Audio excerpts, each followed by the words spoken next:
नमस्कार भाई लोग, हम बनी ऋषि और वह देख रहल बनी ई ऋषि भाई यूट्यूब चैनल। देखी आज के हमी के जौन शब्द बा सीखे वाला, आज हमी के बाटे कोविड यानी कि कोरोना वायरस से रिलेटेड शब्द जो जरूरी हमी के जानल बाटे। ऐसे ओकरा से पहले हमी के बहुत ज़रूरी ई काम बाटे या जानल जरूरी ई बाटे covid.gov.in एगो साइट बा जहाँ पर हमनी के जाके अपन रजिस्ट्रेशन कर सकनी जा। कोरोना से लड़े खातिर हमनी के वैक्सीन ले सकतन जा फ्री ऑफ कॉस्ट। तो जाई यहाँ का रजिस्ट्रेशन करी ताकि हमनी के का हो कि थोड़ा तो सेफ रह पाई जा कोरोना वायरस से लड़े खातिर। तो चली जा हमी के कोरोना वायरस से रिलेटेड कुछ शब्द के बारे में जान ली जा जौन जानल हमी के बहुत ज़रूरी बा।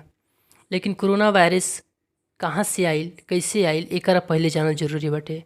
कोरोना वायरस ऐसे चीन से आई रहे, चीन के वो वुहान बाजार से। रुआ सब जानत हो, हम फिर भी बता रहा बई ताकि फिर से रिवीजन हमनी के हो जाओ और ताकि हमी के टोटल वर्ड रिलेट करके याद कर पाई जा।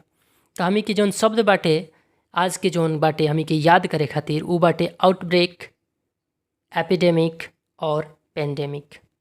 आउटब्रेक हमी के पहले समझ जी कि आउटब्रेक केकरा के कहनी जा। आउटब्रेक ऐसे समझे कोशिश हमी के करल जी तो आउटब्रेक हमी के ओकरा के बोलनी जा, वो रोग के बोलनी जा, उस संक्रमण के बोलनी जा जौन जगह से ई फैलाव होखो। फैलाव के हमी के बोलनी जा आउटब्रेक। ऐसे आउटब्रेक के हिंदी हमनी के होखेला प्रकोप या फिर विस्फोट। ऐसे कोई पूछो कि कोरोना वायरस के आउटब्रेक कहाँ से भई रहे तब हमी के बता सकते जा कि चाइना से भई रहे, चाइना के वुहान शहर से भई रहे। चलिए जा हमी के अगला वर्ड समझा जी, ई तो विस्फोट होइए गई चाइना के वुहान शहर से। अब हमी के समझा जी कि एपिडेमिक केकरा कहन जा या फिर का चीज़ है एपिडेमिक। तो एपिडेमिक हमी के ओकरा कहनी जा जब आउटब्रेक हो जाओ, कोई बीमारी के आउटब्रेक हो जाओ कहीं से। आउटब्रेक कहे के मतलब फैलाव चालू हो जाओ, विस्फोट हो जाओ और धीरे धीरे फैले लागो। तो फैले लगेला तो का होखेला कि ऊ एपिडेमिक हो जाला, एपिडेमिक सिचुएशन हो जाला, यानी महामारी वाला स्थिति आ जाला, संक्रमण वाला स्थिति आ जाला। तो हमी के बोलनी जा एपिडेमिक यानी कि महामारी। हमी के अगला शब्द हमी के देखल जी पैंडेमिक। पैंडेमिक कहे के मतलब ई बाटे कि जब एपिडेमिक ना रह के धीरे धीरे बढ़ के सब जगह हो जाओ। एपिडेमिक और पेंडेमिक दोनों में थोड़ा सा के अंतर बा। थोड़ा सा के अंतर ई बाटे कि एपिडेमिक जौन होखेला कुछ कुछ जगह पर रहेला, यानी संक्रमण कुछ कुछ जगह रहेला, महामारी कुछ जगह रहेला।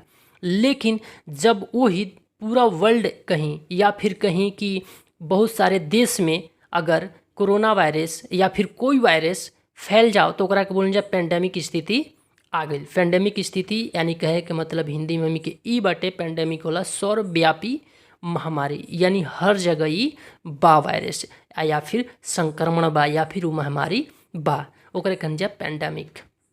चलिए जा हमी के क्या करनी जाके अगला शब्द हमी के जाने खातिर टेस्ट समझ लेगा। टेस्ट के हिंदी होखेला हमनी के जाँच। तो देखिए जाँच हमी के करावत या कोरोना के, तो या तो हमी के नेगेटिव आई या फिर हमनी के पॉजिटिव आई। नेगेटिव के मतलब ही कि नकारात्मक और पॉजिटिव के मतलब सकारात्मक। नकारात्मक कहे के मतलब ही कि हमी के पॉजिटिव नहीं खी जा तो जी नेगेटिव हमी के रिजल्ट आई, आ पॉजिटिव आई एकर मतलब हमी के संक्रमित बनी जा। ऐसे जांच से का हमी के ऐसे भी जान सकते हैं जा हमी के टेस्ट करे के जरूरी नहीं है, हमी के सिम्टम्स से जान सकते जा कि हमनी के कोरोना वायरस बा या ना। अब सिम्टम्स शब्द होता नया, सिम्टम्स शब्द के हिंदी नाम होखेला या जानने जा हिंदी में के लक्षण के नाम से। सिम्टम्स यानी कि लक्षण। तो लक्षण का रही तो कोरोना वायरस कह सकते हैं कि हमी के बा या हो सकता में भी हमी के कोरोना वायरस से संक्रमित बन जा। तो पहला वाला कफ खांसी हो सकेला, हमनी के कोल्ड यानी सर्दी हो सकेला, या फिर हमी के स्नीजिंग छींक आना। कोरोना वायरस तो छींक आवेला, हमनी के सर्दी रहेला, खांसी रहेला, या फिर हमी के फीवर रहेला। फीवर कहे के मतलब बुखार, या फिर हमी के बॉडी एक शरीर में दर्द। यानी कि हमी के सिम्टम्स बा अगर लक्षण बा खांसी के, सर्दी के, छींक आना या फिर बुखार या फिर शरीर में दर्द, एकर मतलब ही बाटे कि हमनी के कोरोना पॉजिटिव में भी हो सकते हैं जा। ये अगर लक्षण बा तब, अगर ऐसा लक्षण बा तो हमनी के चाही कि हमी के एकांत रही जा, अलग रही जा। एकर मतलब ही बाटे आइसोलेशन। एकांत या अलग रहना के हमी कहनी जा आइसोलेशन। अगर हमी के संक्रमित बानी जा तो हॉस्पिटल में कहीं ऐसा जगह जहाँ पर हमनी के अकेले रखल जाओ, सिर्फ वहाँ के वर्कर या फिर वहाँ के स्टाफ कह ली या फिर डॉक्टर खुद मिले खातिर रही हैं और वहाँ पर कोई ना आई हैं। लेकिन आज की स्थिति ऐसा हो गई बा हॉस्पिटल के कि पूरा गांज भर के भरले मिलता टे कहीं भी हॉस्पिटल। तो आइसोलेशन जौन बाटे ई हम कहम के जरूरी नहीं खे सब कोई खातिर, या फिर कहीं एकदम से ज़रूरी नहीं खे। सेल्फ आइसोलेशन सबसे बढ़िया बा। सेल्फ आइसोलेशन कहे के मतलब ई बाटे स्वयं के एकांत रखना। दवाई लिह जी समय समय से और डॉक्टर के सलाह लिह जी, हमनी के सेल्फ आइसोलेशन काम आ जाई। तरुआ सेल्फ आइसोलेशन समझ गिलो हम के कर हिंदी का होला। सेल्फ आइसोलेशन के मतलब अकेला में रहना। अगला शब्द हमनी के बाटे क्वारंटाइन। क्वारंटाइन और आइसोलेशन में दोनों में थोड़ा सा फर्क बा। आइसोलेशन हमी के तब जरूरत पड़ेला जब हमी के कोरोना पॉजिटिव रहे नहीं जा, लेकिन क्वारंटाइन तब जरूरत पड़ेला जब हमनी के का होखेला कि लक्षण रहेला, तब हमी के क्वारंटाइन रहे के पड़ेला। क्वारंटाइन के हिंदी होला संगरोध। एकर मतलब ई कि हमी में अगर लक्षण बा तो हमनी के संगरोध वाला अपनावे के पड़ी रूप। एकर मतलब ई कि हमी के अलग रहे के पड़ी सब कोई से।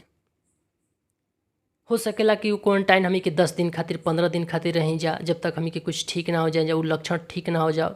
लक्षण यानी कि सिम्टम्स बुखार खांसी सर्दी या बदन दर्द रहो, तो ये सब ठीक हमन हो जाता टे तो ठीक बाटे, हमी के क्वारंटाइन से बाहर आ सके नहीं जा। अगला शब्द हमनी के बाटे सेल्फ क्वारंटाइन। हम चाहम कि रउआ एकर हिंदी कमेंट करके बताएं। कसकी क्वारंटाइन के हमी के पता बाटे कि संग रोध होला, तो सेल्फ क्वारंटाइन के रउआ खुद कमेंट करके बताएं। अगला हमी के वर्ड बाटे सोशल डिस्टेंस। सोशल डिस्टेंस यानी कि सामाजिक दूरी। अगर सामाजिक दूरी बना के रखा जी तो कोरोना वायरस फैले के कम रही आशा। फिर अगला शब्द बा लॉकडाउन। लॉकडाउन की हिंदी भी हम चाहम के रहुआ कमेंट करके बताएं।